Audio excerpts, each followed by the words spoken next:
Let's get everything situated here. Yeah, I got my sign, I got my tablet, I got my coffee. This thing needs a hood. This robe needs a hood.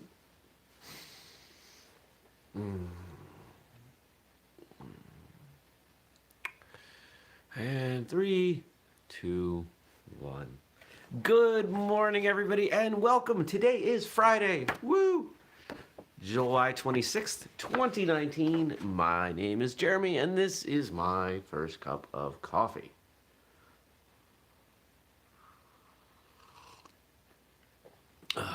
So I was asked before what this mug says, and I responded with the front of it, which says advice from a advice from a rabbit, don't worry, be happy. But the back says, be a good listener, eat plenty of greens, let your dreams multiply, hop to it, know when to be still, spend time in nature.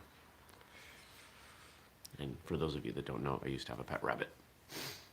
He was adorable. His name was Uriel. He ate most of the trim in this house. He kind of looked like that. Not much, but he was gray and he was a rabbit. So, well, it's Friday, and I'm pretty stoked about that because it has been a crazy, busy week. Oh man, I need the time. I need the time off. Saturday, I'll be in Maine for some training. I'll be driving there tomorrow. What am I doing? It's supposed to rain on Sunday. So Saturday, I'll probably get outside, do a little bit of work in the yard. The grapes are threatening to fall over and take over. I need to tack some of those up a little bit. And yeah. So today, there's no Kempo today because we had our annual camp last weekend. So the instructor elected to give everyone the week off, which leaves me not a whole lot to do. I mean, other than, 400 hours of work. But my college roommate's in town, so we're gonna hang out.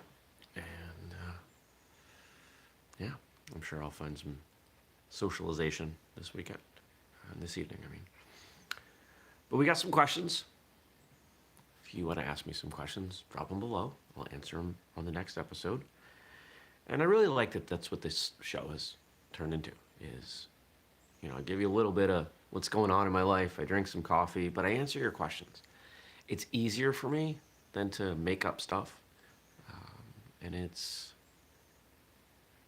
I don't know, it at least gives you something to contemplate as you go through the day. And everybody should feel free not only to ask questions, but to answer these questions. I would love to hear your responses to these questions. So let's try and turn that into a thing. I'll answer the questions my way on the show, and you can answer the questions your way. Maybe we can have some discussion out of that. I think that would be enjoyable. Question 1. If you could interview Bruce Lee, what would you ask him? Now, there's 2 forms of this theoretical interview that I'm imagining right now. I didn't contemplate these beforehand. Sometimes I do. Either Bruce Lee is still alive, or I've gone back in time. Right? Those are kind of the 2 general formats we would be looking at. If I was going back in time, I wouldn't want to ask him questions about the future because he hasn't been there. And in most iterations of time travel and science fiction, that's problematic. So we're not going to do that. So we're going to ask him about things that have happened in his life, things that are formative, things that led him to the opinions, the writings, things like that. An example of a question I might go back in time to ask Bruce Lee would be, let's see. I think I would ask him questions about Jeet Kune Do. And you know what? You know what I would ask him? How would Jeet Kune Do be different if he grew up in different martial arts? How might it have affected his opinion of what Jeet Kune Do became? And my expectation is that he would say that the concepts of Jeet Kune Do would be the same, but his personal implementation of Jeet Kune Do might be a little different. Now, if Bruce Lee has survived or somehow he time travels forward, he's here now, I would ask him his thoughts on the landscape of martial arts today. I would ask him his thoughts on the show Warrior and if it was done to his vision. And I think I would spend some time asking him about infighting and the criticisms of rank and all the BS that happens in the martial arts world. Because my hope is that the answers he would give might change some people's behavior. I'm sick of watching that crap. I'm sick of talking about that crap. I'm sick of being part of it. Ugh. Ugh. It's gross. That's what I'd ask him. It's a great question. It continues to blow me away that the most iconic martial artist and still the most influential martial artist alive has been dead for 45 years. It's crazy. Assuming you had the resources, would you ever consider going overseas for one of your media outlets? If so, where would you first go?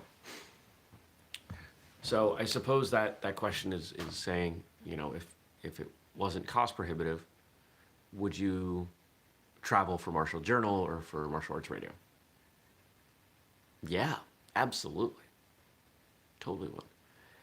If I was to travel for Martial Arts Radio, it would be to travel to some of these places that have martial artists that we're never going to get on the show. Or people who are just going to be less well known. So here's a good example. When I visited Costa Rica the first time in, what was that, 2009, this tiny town that I was staying in had a Taekwondo school. Now my Spanish wasn't good enough then, still isn't good enough that I would be comfortable popping into a strange martial arts school. But I was always intrigued by this Taekwondo school in this tiny town of 2,000 people. While I love having martial artists on the show, oh, by the way, we dropped an episode yesterday teaching blended martial arts. We had had two gentlemen who run a martial arts school with different backgrounds, and they talked about how they reconcile the two and offer one cohesive curriculum to their students. It was a great conversation, Sensei Nate and Sensei Eric. So check that out here on YouTube, whistlekickmartialartsradio.com, etc. All right. As much as I love having on, you know, people who have written books or people who are famous for one thing or another, actors, I think the core of the show, and I hope that the core of the show is always people, martial artists that we can all identify with. And when we bring on these people who have fame or accomplishments that we can't relate to, I really try to get down into what we can relate to. I think that's important. So I'd want to travel to, well, let's see, where haven't we had someone from? I've interviewed people who are currently living in Europe and Asia and Australia. We've had people on the show who are from South America, but I don't think I've interviewed anyone who was in South America when I interviewed them. So I'd love to go down there. I'd love to find someone, you know, pop around to a few schools and have some interviews. I'd love to go to Africa and do the same thing. I'd love to interview martial artists in tiny little towns who, the foreign equivalent of, the church basement program, that it's not about money, it's just somebody learned some stuff and they want to pass it on to others. It's one of my favorite things about martial arts. So I would want to do that. If I was to travel for Martial Journal, I might do an immersive at like a Muay Thai school and write about that and write about the experience and what people might expect if they did that. I've considered doing a tour for whistlekick. Wouldn't necessarily need to be a bus, but in my mind, I load up on a bus and do a big loop around the country and, meet people and train and interview. But I could do the same thing internationally. There are quite a few people on each coast of Australia that have invited me to come and teach and train, and I would love that. And I think that there's a story there.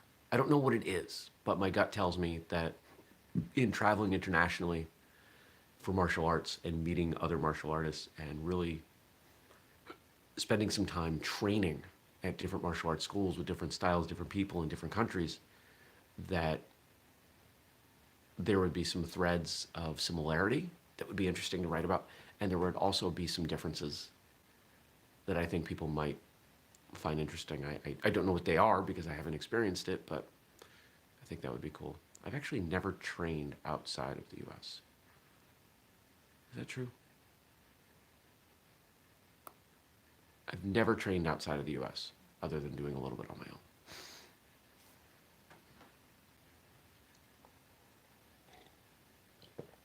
That's a fun question. And our third and final question: have you ever considered doing a TED Talk? Yes, but I don't know what I would talk about. I think about Master Chip Townsend's TED Talk where he talks about breaking, and that was a great one. And I've had friends who have given TEDx talks, and if you don't know, TEDx is kind of the more localized version. To get a TED Talk is actually a really big deal. I don't know what I would talk about. I mean, it'd probably be something related to martial arts. It might be, what would I talk about? Maybe the impact that martial arts can have on people, how personal development can be accomplished through martial arts, and the lessons that you can take out of that for non-martial artists. I think that would be a good talk.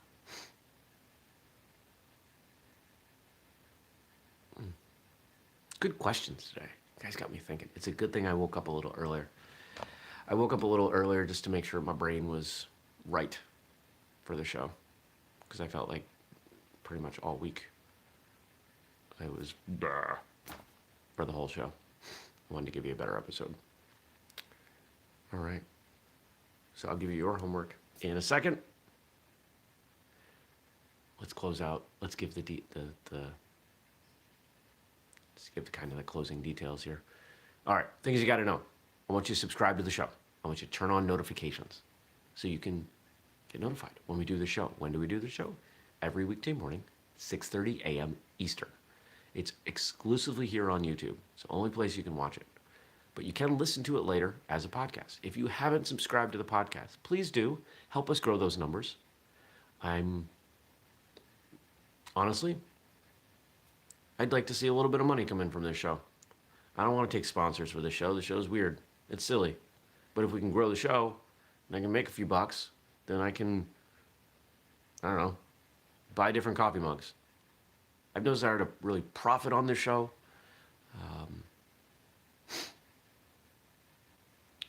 But, I could get a Martial Journal robe and not one that, oh, that's not cat hair, that's print. I thought it was cat hair. Yeah, I don't really care about the money piece. I'm trying to test things. This show is a testing ground for a lot of stuff. We did that. If you want to leave questions, and I want you to leave questions, drop them below. I'll answer them on the next episode. If you listen to the podcast and you happen to not have access to YouTube, there's a bug on my foot, you can email me, jeremy@whistlekick.com, and give me your questions that way, and I'll answer them. All right, time for your homework. Coffee.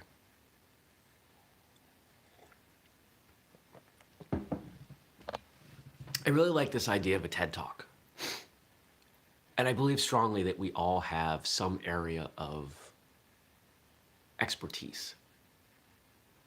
You might have to get really specific. You know, for example, you might be an expert, we use martial arts examples, you might be an expert at reverse punches in a particular martial arts style. Your competency might not be martial arts. You might be an expert at